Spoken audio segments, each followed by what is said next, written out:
અહેમદાબાદ મિત્ર ન્યૂઝમાં આપનું સ્વાગત છે।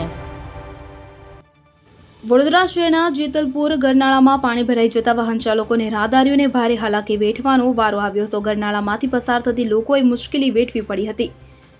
ચોમાસા વગર જ પાણી ભરાઈ જતા લોકોમાં પણ રોષ જોવા મળી રહ્યો હતો। જેતલપુર ગરનાળામાંથી રોજે રોજ હજારો વાહન ચાલકો અને રાહદારીઓ પસાર થાય છે, પરંતુ અનેક વાર અહીં ગટરના પાણી ઉભરાઈ જવાના કારણે ગરનાળું પાણીથી ભરાઈ જાય છે। છેલ્લા ઘણા સમયથી સમયાંતરે આવી સ્થિતિ સર્જાય છે, જે અંગે કોર્પોરેશનની રજૂઆત પણ કરવામાં આવી છે, પરંતુ તેનું કોઈ યોગ્ય નિરાકરણ આવ્યું નથી, જેના કારણે લોકોમાં રોષ જોવા મળી રહ્યો છે।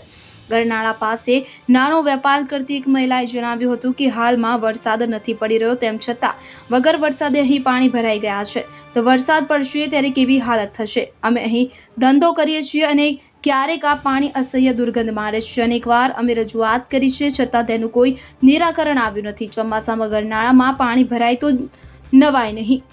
એક સ્થાનિક રાહદારીએ જણાવ્યું હતું કે અવારનવાર અહીં પાણી ભરાઈ જાય છે, કે જેના કારણે ગરનાળું પસાર કરવામાં ભારે તકલીફ પડે છે। આવતા જતા કપડાં પણ ગંદા થઈ જાય છે, ક્યારેક વાહનો પસાર થાય તો છાંટા ઉડે છે। કોર્પોરેશને આ મુદ્દે ધ્યાન કેન્દ્રિત કરવું જોઈએ અને આ સમસ્યાનું કાયમી નિરાકરણ લાવવું જોઈએ તેવી અમારી માંગ છે। અમારે રોજ અહીંથી પસાર થવાનું હોય છે અને અવારનવાર આ સમસ્યા સર્જાઈ રહી છે। કોર્પોરેશન પ્રી મોન્સૂન કામગીરી પૂર્ણ થઈ હોવાના દાવા કરે છે, પણ અહીંની સ્થિતિ જોતા એમ લાગતું નથી કે કામગીરી યોગ્ય થઈ હોય।